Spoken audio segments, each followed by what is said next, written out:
rainbow, got the string around my finger. What a world, what a life, I'm in love. I've got the song that I sing, I can make the rainbow. Time I move my finger, look at me, can't you see I'm in love? Life's a beautiful thing, long as I've got my string. I'd be a silly so-and-so, I could ever let you go. I've got the world on a string, sitting on a rainbow, got the string around my finger. Look at me, can't you see I'm in love?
Life's a beautiful thing, long as I've got my string. Be a silly so-and-so, if I could ever let you go. I got that one on the string, sitting on a rainbow, got the string around my finger.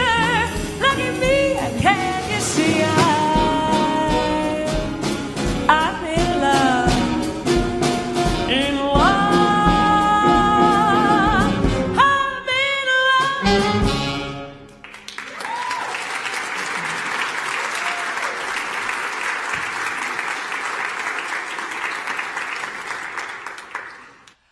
Good morning. And what a good morning it is. Welcome if you are here for the first time this Sunday, or you're a member, or you're tuning in from home. Today is Jazz Sunday. We look forward to this day every year when it rolls around, and I get to introduce this marvelous band. So on the guitar, we have Elijah Cole. On the saxophone, we have Chris Oates. On the trombone, we have St. Clair Simmons. On the bass, we have Joe Plowman. On the drums, we have our own Austin Wagner. And of course, Chelsea Reed on vocals. All right, so let me share just a couple, well, sure, yeah, all right.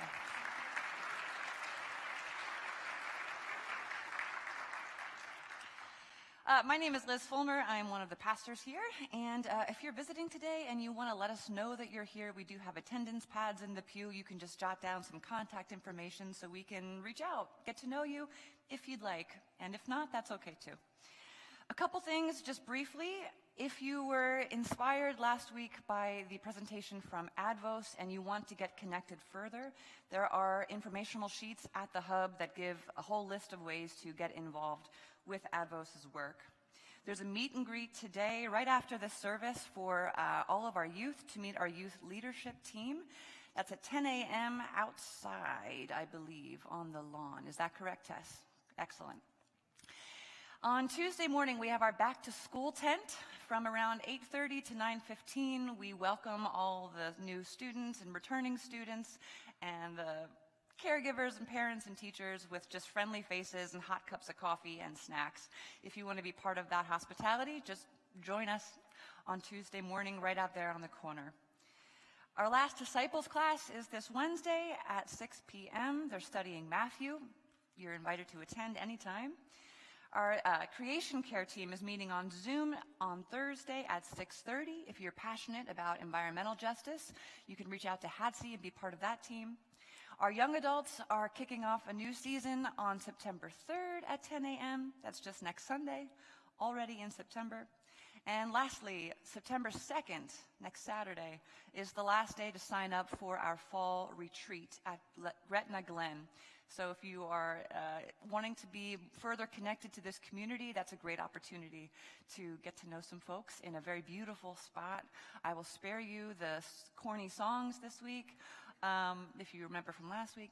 But yeah, September 2nd is the time, the deadline to sign up for that event. Any other announcements? All right, welcome to worship. Take it away, band.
We've been called to worship musically. Let us rise and add our voices.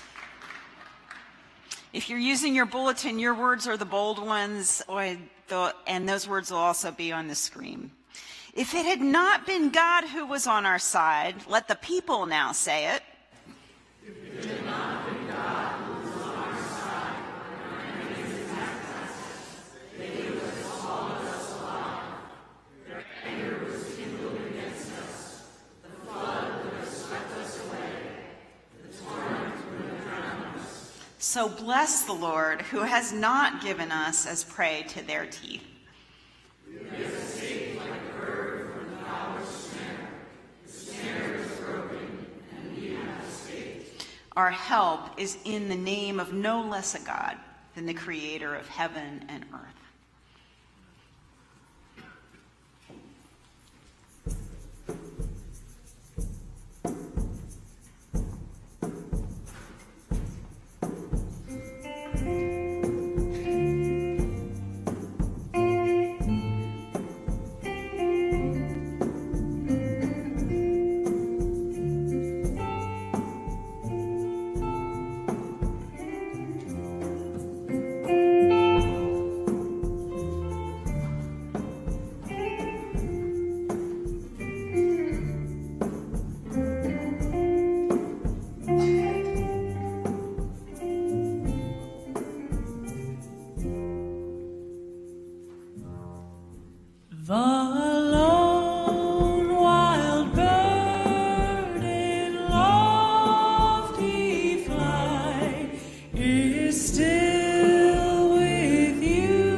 see some kids already working their way up here, and I hope more of you will come right now and join me. Hi, Hannah. Hi, McKenna. Hi, Lil. Good to see you.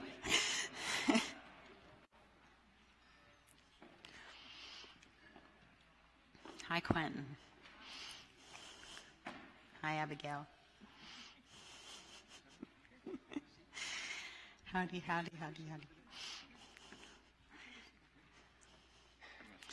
So it's the end of our summer, and so we should give probably like an extra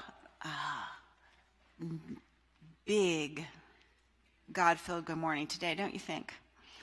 So 1, 2, 3. Good morning! Good morning! This summer we've been talking about thriving, and at Camp Grandview we sang a song that I've been thinking about a lot this week. Then you might remember we sang it almost every day at Camp Grandview. He's got the whole world in his hands. Do you remember that? And you can remember all the different verses of that. I brought along a little world that I keep in my office. I also have a globe, and if you were at Camp Grandview, you remember that I had my globe with me as I was teaching you about the Bible. This is a tiny little globe, really teeny tiny. It's almost, and it's not round. I kind of like how it's a different shape. And I got this world when I was far away from home. I was in South Africa, which is pretty far away from here. It took me 17 hours to get there on a plane. I'm going to give you a chance to hold this and pass it down the row. And think about God holding the whole world in God's hands, and now you're holding the world in your hands, right? So today we just sang a song, The Lone Wild Bird, that talks about not only the whole wide world and the little tiny babies. Do you remember that motion in that song? Little tiny babies in his hands, and the wind and the rain. You sang all those verses. But this song that we just sang talks about the ends of the earth being in God's hands. And then it also talks about all the moments of our lives that are in God's hands, from when we are just born to when we die. And I know that some of you guys think about that because I've heard you in Sunday school raise prayers about grandparents that you're concerned about. Sometimes in worship that even happens. A kid will talk about that. The length of our lives, God is with us, we're in God's hands. And the song also says, I am yours, I rest in you, God, and come rest in me too. So a wonderful kind of reflective experience of being in God's hands and also kind of claiming God as within us. At the very beginning of the service, we sang another song that reminded me about the world and hands. So in this song, the singer is imagining, the singer's in love, and they imagine themselves sitting on a rainbow with the world on a string. They just feel fantastic. Have you ever felt so good it feels like you're sitting on the rainbow and you've got the world on a string? Yeah? Well, it made me think about yo-yos. And so Abigail and Andrew's dad came today to show off his yo-yo skills at my invitation. So yeah, go ahead, show us. Yeah, if you step out into the aisle, then they can catch you on the World Wide Web too, which would be fantastic. Right. Okay, but turn around to these guys for a minute now. And I want you guys to pay attention to what is happening with Dan's hand.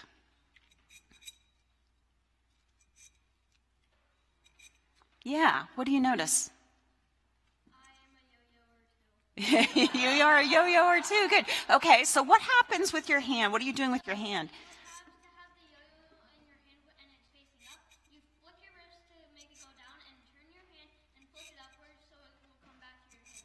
That's called a responsive yo-yo. It will come back up over the top. Oh my goodness. I wish I had a mic to catch all that. That was amazing, man.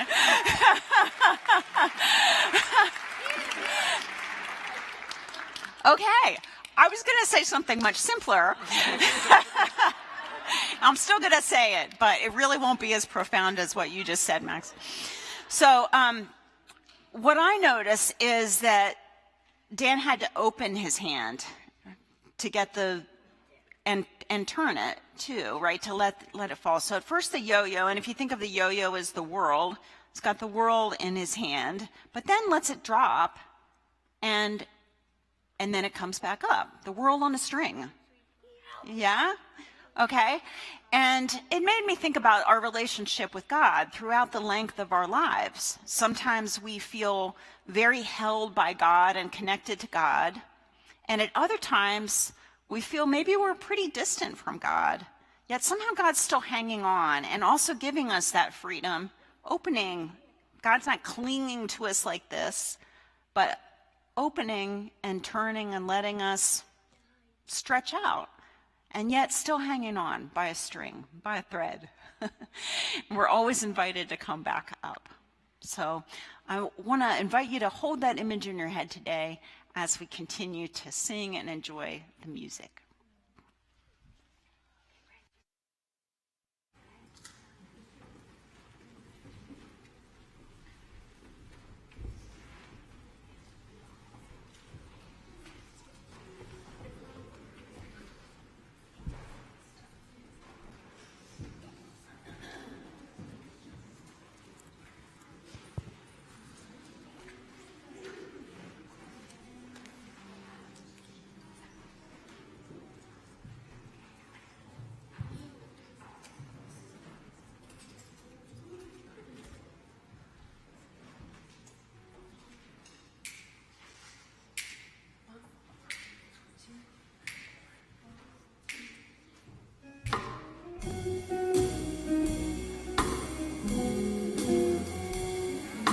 Fairy tales can come true. It can happen to you if you're young at heart. For it's hard, you will find, to be narrow of mind when you're young at heart. You can go to extremes with impossible schemes. You can laugh when your dreams fall apart at the seams, and life gets more exciting with each passing day. And love is either in your heart or on its way. Don't you know that it's worth every treasure on earth to be young at heart? For as rich as you are, it's much better by far to be young at heart. For if you should survive to 105, think of all you'll derive out of being alive. And here is the best part: you'll have a head start if you are among the very young at heart.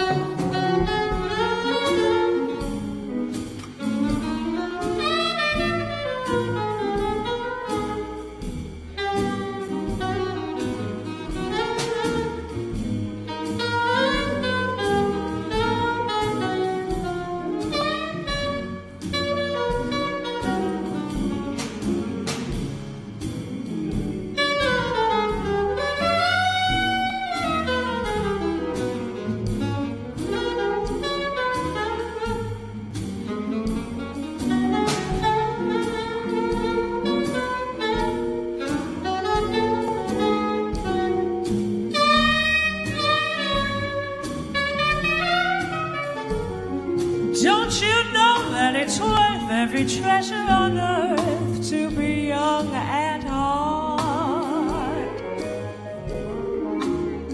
For as rich as you are, it's much better by far to be young at heart. If you should survive to 105, think of all you'll derive out of being alive. And here is the best part: you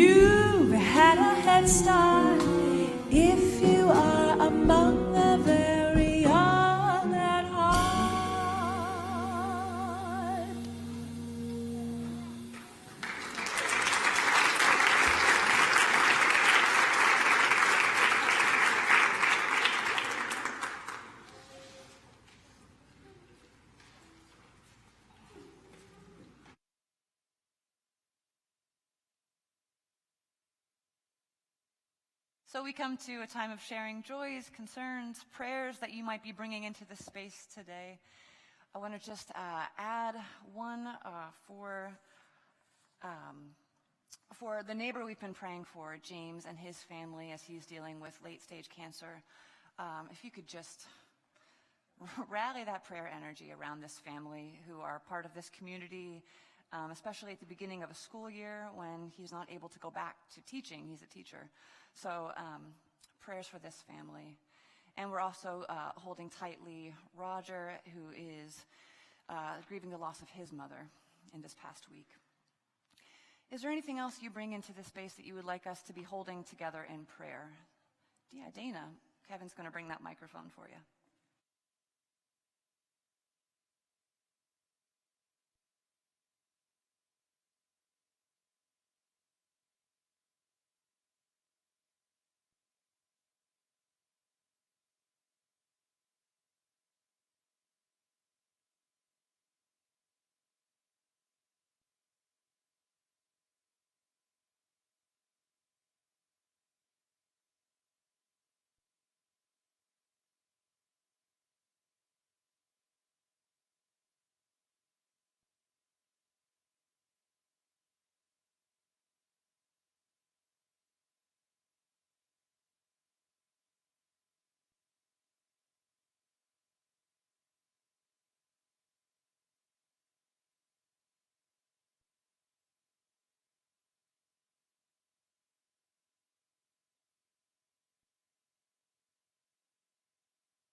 Loving God, we call upon you, our help and our hope.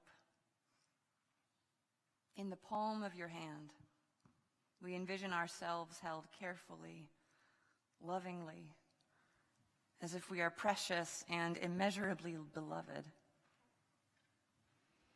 When we struggle to see ourselves through your grace-filled gaze, when we struggle to believe that we are worthy of such attention and affection, remind us, God, that we are yours, made in your image, made from your imagination, and called good. You know us, God, and that for which we hope. You know the contours of our worry, the weight of our stress, the volume of our joy. You know the questions for which we seek an answer. Listen to our hearts as we offer up our own prayers in silence.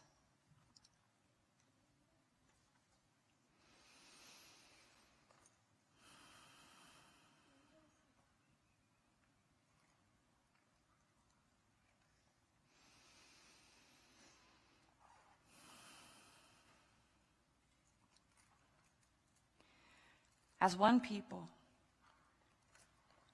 we gather our prayer energy around all the teachers and students back at school or soon to be, as well as their families. We rally around those who suffer, those with recent losses, those devastated and displaced by fires and other environmental disasters. We ask you to lead us, to be with us, from beginning to end and all the way through.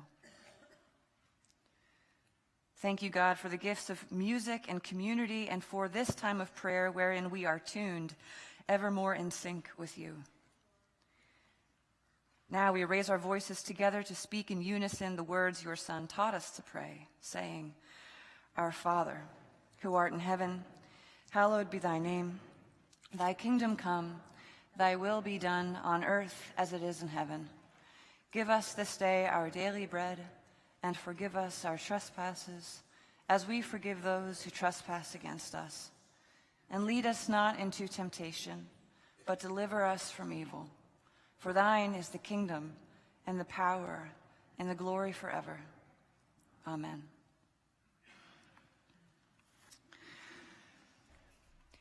Well, we have heard many gifts this morning, and we have seen the gifts of the hand. We have seen the gifts of knowledge and will. And now I invite you to consider what your gift might be and how you might bring that gift to be working alongside what God is doing here on earth.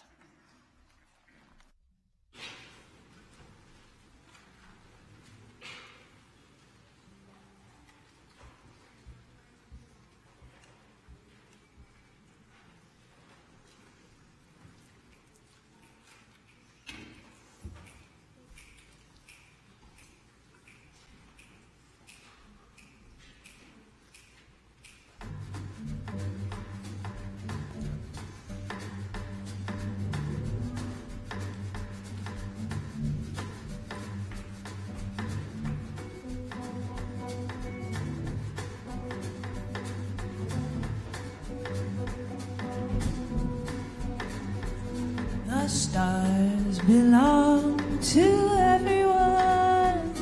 The best things in life are free. The moon belongs to everyone, to everyone. Gleams there for you and for me. Showers in spring, the robins that sing. Sun in the sky is yours and it's mine. Love, love, everyone. Best things in life are free.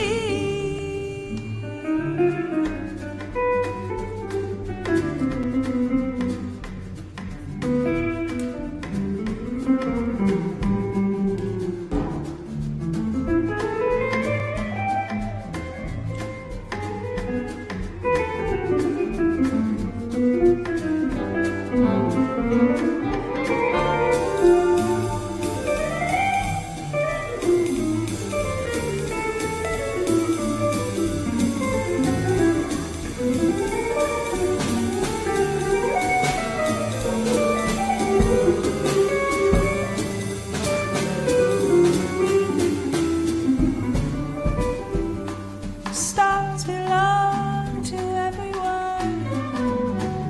Best things in life are free.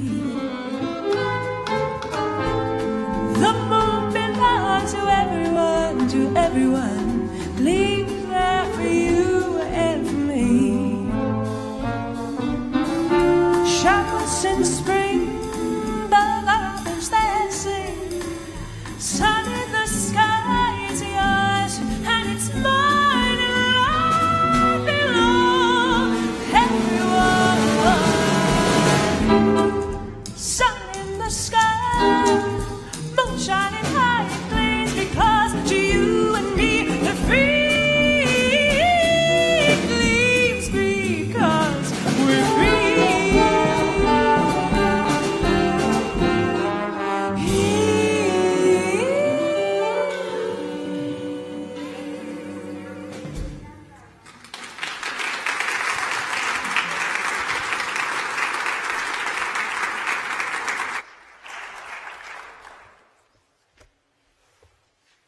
Please stand if you're able. Today's reading is from Isaiah 51, 1 through 6. Listen to me, you that pursue righteousness, you that seek the Lord. Look to the rock from which you were hewn, and to the quarry from which you were dug. Look to Abraham, your father, and to Sarah, who bore you. For he was but one, but when I called him, but I blessed him and made him many. For the Lord will comfort Zion. He will comfort all her waste places, and he will make her wilderness like Eden, her desert like the garden of the Lord. Joy and gladness will be found in her, thanksgiving and the voice of song. Listen to me, my people, and give heed to me, my nation. For a teaching will go out from me, and my justice for a light to the peoples. I will bring near my deliverance swiftly. My salvation has gone out, and my arms will rule the peoples. The coastlands wait for me, and for my arm they hope. Lift up your eyes to the heavens, and look at the earth beneath. For the heavens will vanish like smoke, and the earth will wear out like a garment. And those who live on it will die like gnats. But my salvation will be forever, and my deliverance will never be ended. This is the word of the Lord.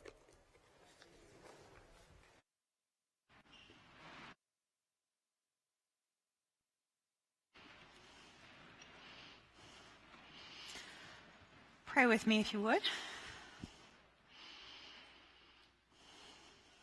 Oh God, your word is very near to us. It is on our lips and in our hearts.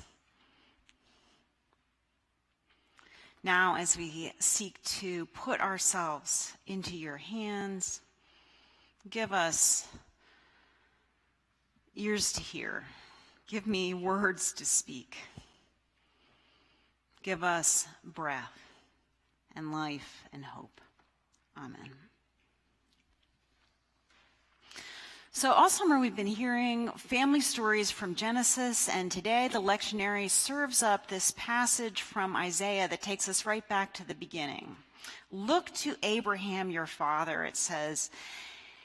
The prophet is speaking to a weary people, faithfully seeking justice and goodness, who are on the brink of losing all hope of ever seeing it arrive.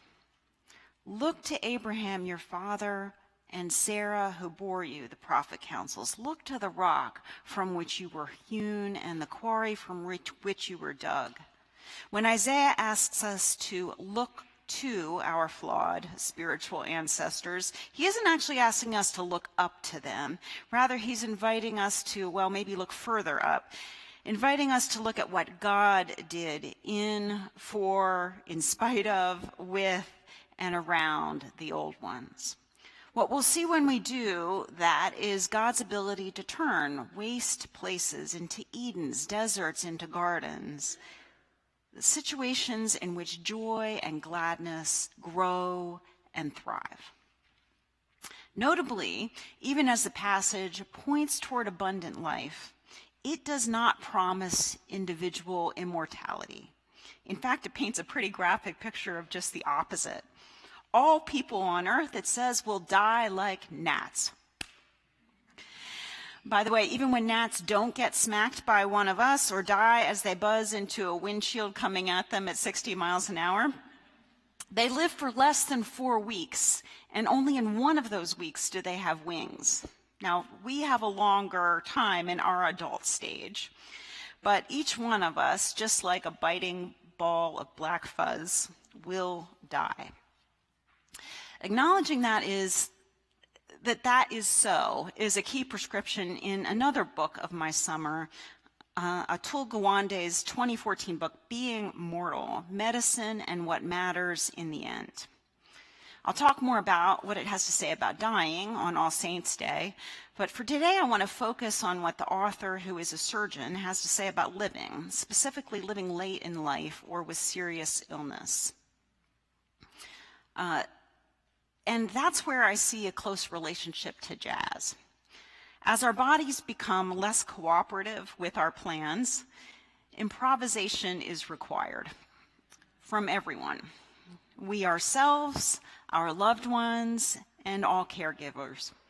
Gawande suggests that for aging to go better, we need to stop playing the same old tunes the same old way. In his book, we meet a cast of real-life characters who represent different approaches to life in old age. First, we meet his grandfather, Sitaram, surrounded by family in India who revered him not in spite of his age, but because of it. They went to great lengths to help him live the life he chose right up to age 109. He had the final say in every matter regarding the family business when he wanted to go to town and was no longer able to do that by himself. someone would drop everything to go with him. When he could no longer safely ride out into his fields on his horse for the end of night check, they got a smaller horse that was safer for him. They cared for most of his personal and intimate needs. One of his children and that child's whole family moved in with him to make this possible. At first, the author paints this in a way that sounds quite idyllic, but then he goes on to reveal the generational tensions that emerged. The grandfather and the son who provided most of his care ended up estranged from one another in the end. We think nostalgically that we want the kind of old age my grandfather had, Gawande writes, but the reason we do not have it is that most of us actually do not want it. Whenever the elderly have had the financial means, they have chosen what social scientists have called intimacy at a distance, rather than life in a household with their children. Neither generation tends to want to be entirely beholden to the other. So we meet Alice, Gawande's wife's grandmother, widowed suddenly at the age of 56 and still living happily in her home in Arlington, Virginia, 2 decades later, enjoying performances at the Kennedy Center, delivering Meals on Wheels to others. But then in her mid-80s, Alice begins to fall and get confused. She accidentally backs her car into the neighbor's yard. Fortunately, the bushes stop her and no one's hurt. Some tree trimmers she hires threaten her and force her to pay more than she agreed to. And then, having sensed an easy mark, they return 2 days later, violently demanding even more. Fortunately, neighbors hear the raised voices and call police. But independence also proves to be less than ideal. Next, we meet several people of various means who live in various kinds of care settings. Alice moves herself to one of these, a very nice one, but is never happy there. It is just not home to her. Others are fully content up until the point that they lose freedom or purpose, mainly because of institutional concerns such as safety and schedules that contradict their own sense of what's most important. It takes a lot of daring to break away from the scripted ways we have of caring for people that prioritize keeping people alive over abundant life. So getting off the printed score with its 5 straight lines and fixed rhythms requires jazz. Gawande introduces us to some real jazz artists in the field of caregiving. We meet Bill Thomas, 31-year-old doctor who leaves emergency medicine to go back to his hometown and become head of a small nursing home. Now, this is in 1991, and the place looked more like such settings did then. Thomas wasn't having it. His aim was to attack what he termed the 3 plagues of nursing home existence: boredom, loneliness, and helplessness. So he decided to put some life into the nursing home by literally putting life into it: plants, animals, and children. All this is fairly common now, but it was mind-blowing then. And so to overcome institutional resistance, Bill took a sort of shock therapy approach, making all the changes at once. So in a matter of weeks, live plants replaced plastic ones. The staff kids began to come in and play games and do art with people who lived there. The staff moved in a greyhound named Target, a lapdog named Ginger, 4 cats, and all at once, 100 parakeets. The parakeets arrived before their cages did. So they released them into the beauty salon and slammed the door. The elders gathered outside the salon, the windows, to watch, Bill recalled. They laughed their butts off. We also meet Karen Wilson Brown. When Karen was a child, her father, a West Virginia coal miner, died. Then when she was 19 and in college, her 55-year-old mother, Jessie, had a stroke. She was cognitively whole, but severely physically debilitated. They had little choice if Karen was going to stay in college, which both of them wanted. but for Jessie to live in a nursing home. She hated it. Karen hated it for her. And through her mother's experience, Karen became interested in policy on aging. Her mother urged her to make it practical. Her vision was simple, Karen recalled. She wanted a place with a little kitchen and a bathroom. It would have her favorite things in it, including her cat and her unfinished projects and her Vicks VapoRub, her coffee pot, and cigarettes. She would be able to lock her door, control her heat, have her own furniture. There would be people to help her with the things she couldn't do without help, but no one would make her get up and turn off her favorite soaps. She could have privacy when she wanted. No one would make her get dressed or take her medicine or go to activities she did not like. She would be Jessie again, a person living in an apartment instead of a patient in a bed. At first, her mother's desires seemed both reasonable and impossible. Nothing like that existed. So Karen and her husband made it. The key word in their mind was home. So the first place they created was called Park Place in Oregon. Its services were in most ways identical to those of services in a nursing home, but here the care providers understood that they were entering someone else's home to provide these things, which is a pretty big difference. You can see some of Karen Brown Wilson's principles at work today in some of our better continuing care settings and assisted living facilities. Later on, we meet Jackie Carson, head of a subsidized apartment building near Boston. The low-wealth residents who lived there were young and not initially in need of external care, but as they aged, they developed challenges, and Carson became determined to keep them in their own homes. So Carson became a student of Karen Wilson Brown. So there in that apartment building, we meet Ruth, who finds comfort in her routines and in friendships with longtime neighbors. She goes out for lunch with some of them each Friday, which requires a lot of staff assistance both before and afterward. She always orders a margarita, rocks, no salt, despite its being forbidden for a diabetic like herself. The residents, Carson says, live like they would live in any neighborhood. They still get to make poor choices if they choose. The concept's detractors raise legitimate questions like, is someone who refuses regular housekeeping and smokes cigarettes and eats candies that cause a diabetic crisis an archetype of freedom or a victim of neglect?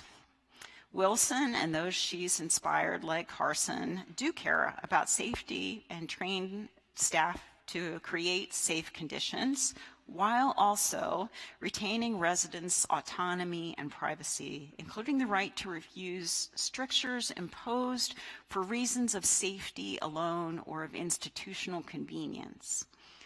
There's an emphasis on people being able to pursue whatever they want and need to thrive. I asked Austin and Chelsea to tell me about jazz artists who experience vitality in old age, in part by making music. And I was also interested in hearing about partnerships between young and old artists. They told me about Jack St. Clair, a 2016 Temple grad, who sometimes plays with the Fairweather Band. Jack was a student of Larry McKenna, a legendary Philadelphia saxophonist who's now 85. During the pandemic, Austin said, Jack arranged a full record worth of string arrangements tailored to Larry's sound. And the two of them put out an album that turned out to be highly successful. The first song we heard today is a nod to it, and Larry performed live from it as recently as last year. But Austin noted age and changing health may keep Larry McKenna from ever performing again. Yet, thanks to this collaboration, his artistry has been highlighted for a whole new generation of musicians. And I can only imagine that working together was incredibly meaningful and a great honor for both Jack and Larry. Earlier this summer, the Fairweather Band went to see James Taylor live at Philly's iconic Mann Music Center. Taylor was 75, Austin pointed out, and played with a ton of emotion and vitality. What's more, he said, I am a lifelong fan of the drummer, Steve Gadd, who is even older, 78. Hearing him perform grooves that can still move a massive audience so late in life was profoundly inspiring. So I thought we should wrap up today by singing a Little James Taylor, a song that speaks of longing for something better than what exists, better than the way things are, better than the way we think they may have to be. Reasonable things, but impossible, but maybe possible with God. So you can hear Carolina here as heaven, or better still, you can hear it as a place and time of thriving right here on earth. Let's sing.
I don't know what I was thinking, putting that before someplace I was going to have to speak.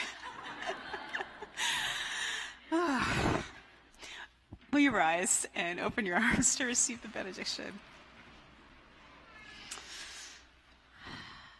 Our final blessing today comes in the form of an instrumental piece called James, which is dedicated to James Taylor. It has become, Austin tells me, a go-to song for Roy Haynes, now 98 years old, and one of the last great drummers from the bebop era alive today. Back when he was just 81, Roy Musto wrote of him, "Roy Haynes is one of the true wonders of the jazz world. His performances consistently demonstrate that he is music's greatest living drummer, a title to which he can easily lay claim based on ability alone, although his age does make his energy and power all the more miraculous." Another writer said, "If Marvel had a jazz superhero, Roy Haynes would be the one." The song is on an album called Whereas, which means in contrast to. To understand a word, a sample sentence can be helpful. So here are a few that came to my mind. You say that I am old and therefore incapable, whereas I say that I am old and therefore incredible. You say my physical health must be my priority, whereas I have other thoughts on the focus of my seniority. You say that I am old and must be kept safe to be alive, whereas I say I am old and must be kept free to truly thrive. So listen now and be blessed. You can be seated.